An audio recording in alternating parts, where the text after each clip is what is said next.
सनई चौघडे या मालिकेचा आजचा एपिसोड खूप जबरदस्त असा दाखवलेला आहे. आपण बघणार आहोत की पार्टीमधनं जय आणि शर्वरी दोघेही बाहेर जात असतात. जय इतका चिडलेला असतो आणि शर्वरी त्याला आवाज देते, ए शायनर शायनर. जय तिला म्हणतो की चल ना, मी आत्ता कुठे जिंकले टकाटक. आणि शर्वरी आणि जय दोघेही जात असतात. तेवढा अल्पना असं म्हणते की काही लोक किती फेक असतात ना. आणि तिची फ्रेंड म्हणते की हो ना. अल्पना म्हणते की यांना म्हणे मुलींचा राग आहे, यांना जे काही गोष्ट खपत नाही. आणि ती म्हणते की आणि आता बघ प्रेक्षकांनो, जेव्हा ती असं बोलते तेव्हा जयची तळपायाच्या मस्तकाला जाते आणि शर्वरी सुद्धा तिथेच असते आणि ते ऐकत असते. ती अल्पना म्हणते की काही नाही ग, मनातनं सगळे सेमच असतात, वर्ण थोडं वेगळं दाखवतात. आणि ती म्हणते की खोटारडे लोक. जेव्हा ती असं बोलते तेव्हा शायनरचा राग आपल्याला त्याच्या डोळ्यांमध्ये दिसत असतो, पण तो तिथे काहीच बोलत नाही. आणि त्याला असं वाटतं की हे सगळं शर्वरीमुळे झालेलं आहे. तो तिच्याकडे एकदम रागाने असं बघतो आणि तिथनं निघून जातो. मात्र शर्वरी त्या अल्पनाला असं काही उत्तर देते ना प्रेक्षकांनो, की तिचं चेहरा बघण्यासारखा असतो. आणि बघा आता शर्वरी एकदम गोड बोलून त्या अल्पनाची खोड मोडते आणि म्हणते की मिसेस चौधरी. ती म्हणते की या. शर्वरी म्हणते की पार्टी खूप मस्त होती आणि अजून सांगते की तुम्हाला पुन्हा एकदा शुभेच्छा. आणि शर्वरी म्हणते की फक्त तुम्हाला एक गोष्ट सांगायची होती. ती म्हणते की मला माहित नाही काय झालेलं. आणि ती म्हणते की तुम्ही असंच काहीसं बोलणं असणार, त्यामुळे जयने तुम्हाला प्रेक्षकांनो समजदार को इशारा काफी होता आहे.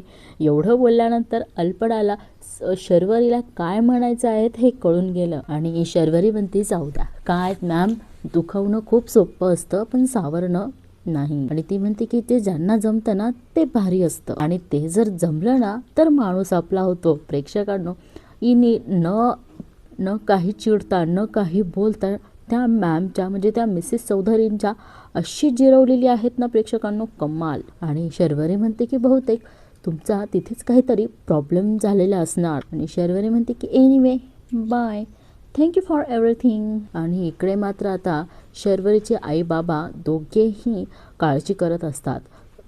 तिचे वडील म्हणतात की विश्वासच बसत नाही ग पमा, बघ ना तो गौतम, तो विनायक बांदेकरचा पोरगा म्हणून आपण बिनधास्त होतो, पण बघितलं ना तो कसा निघाला ते. इथे आई वडिलांची काळजी आणि प्रत्येक मुलावर विश्वास ठेवावा की नाही ठेवा, पण प्रत्येक मुलं तसेच असता असंही नाही. ह्या सगळ्या प्रसंगातून ते त्यांनी दाखवून दिलेलं आहे. आणि आता शर्वरीला आलेल्या स्थळाबद्दल त्यांना काळजी वाटते. ते म्हणतात की हा मुलगा कसा असेल आणि कुठून याची चौकशी करायची. ते म्हणतात की कोण खरं बोलेल कोण खोटं बोलेल, नको असं स्थळ बघून लग्न करायला. आणि शर्वरीचे वडील म्हणतात की आपलं आधीसुद्धाने तोंड भाजलेलं आहे, त्यामुळे आता आपल्याला ताक हे फुंकूनच प्यायला हवं. ते तर अगदी बरोबरच बोलले आहे. आणि आपण इकडे बघतो की त्यांच्या आईवडिलांची काळजी चालूच असते.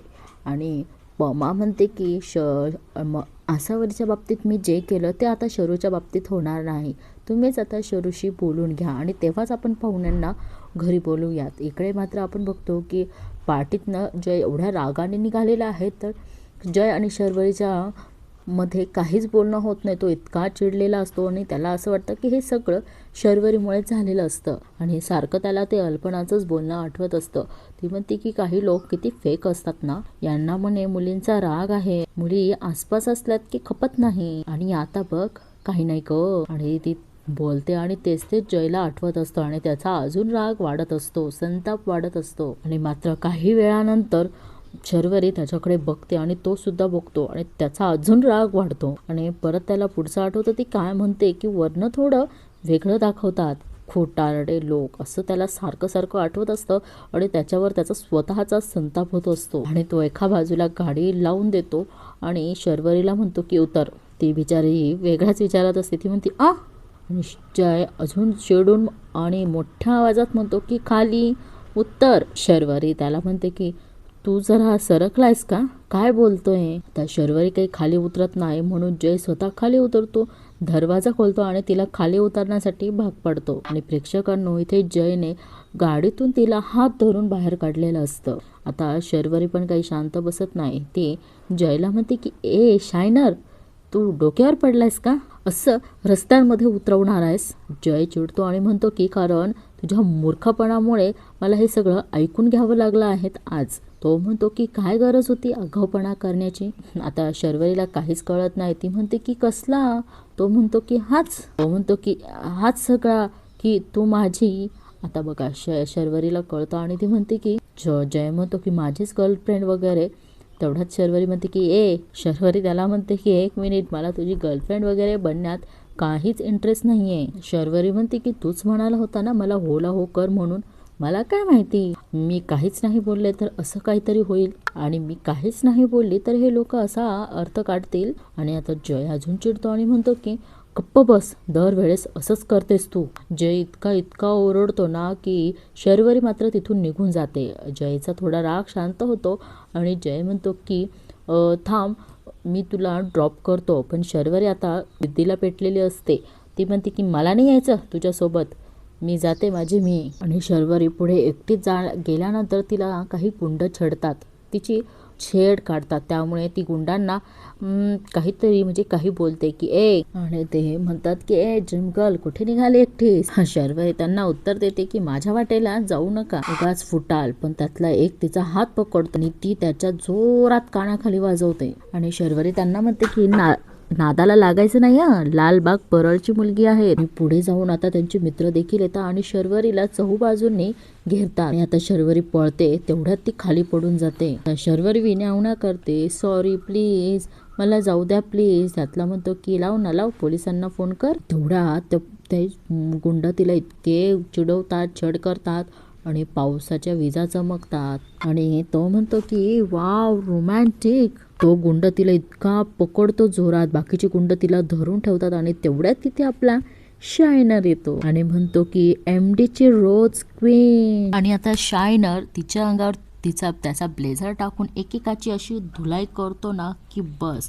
कधी कधी शर्वरीला उतरून गुंडांची धुलाई करतो, तर कधी कधी शर्वरीला पाठी घेऊन स्वतः धुलाई करतो. आणि प्रेक्षकांनो या सगळ्या गडबडीमध्ये त्याच्या छातीला चाकू लागून जातो आणि मोठी जखम होती. शर्वरीच्या हाताला देखील लागलेलं असतं आणि तो चाकू आता जे चाकू मारणाऱ्याच्या पोटात मारतो. आणि प्रेक्षकांनो आता सगळेजण एवढ्या त्याला घायल बघून सगळेजण त्या गुंडांना घेऊन तिथनं पळून जातात. आणि प्रेक्षकांनो जयला खूप जोरात लागलेलं असतं आणि जय हा शर्टलेस झालेला असतो. ही शर्वरी त्याला जाऊन घट्ट अशी मिठी मारते. काय वाटतं प्रेक्षकांनो तुम्हाला, जय खरंच आता शर्वरीच्या प्रेमात पडणार का, असा प्रश्न तुम्हाला तर नक्कीच पडलेला असेल. आता शर्वरी त्याच्या जखमेवर हात लावते आणि परत त्याला घट्ट अशी मिठी मारते. ह्यावेळेस जयने सुद्धा शर्वरीला मिठी मारलेली असते. आणि आता इकडे मात्र जय आणि शर्वरी गाडीत बसून घरी जात असतात. तेवढ्यात इथे शर्वरीचे बाबा मात्र शर्वरीच्या काळजीपोटी तिची वाट बघत असतात. आणि तेवढ्यात मम्मा तिकडनं येते आणि म्हणते की अहो असे किती वेळ जागे राहणार आहात तुम्ही. आणि त्यांना काळजी वाटत असते. ते म्हणतात की शरू आली नाहीत अजून. तिची आई सांगते की अहो तिने सांगितलं ना उशीर होईल म्हणून. आणि जय गाडी थांबवतो. शर्वरी म्हणते की हे काय, तुझ्या बिल्डिंगच्या इथे आलो आहोत आपण. जय म्हणतो की उतर, तू इथे चेंज कर.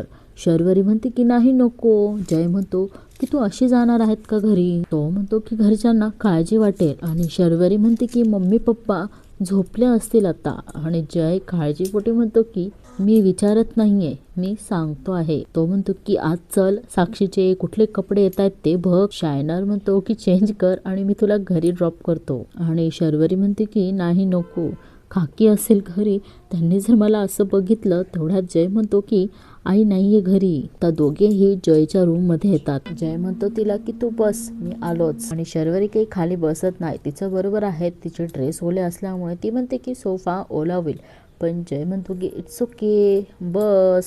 आणि जयच्या आग्रहा खातर ती सोफ्यावर बसते. आणि आता फर्स्ट एडने जय शर्वरीच्या लागलेल्या हाताला ट्रीटमेंट करत म्हणजे फर्स्ट एड करत असतो. आणि शर्वरी त्याला म्हणते की आज जर तू आला नसताना तर त्या मुलांनी. तेवढ्यात जय तिला म्हणतो की नको विचार करू, यू आर सेफ नाव. आणि प्रेक्षकांना जेव्हा जय असं म्हणतो तेव्हा शर्वरी त्याच्याकडे वेगळ्याच नजरेने बघत असते. तर ते नजर म्हणजे काय, तर प्रेम आहेत का आणि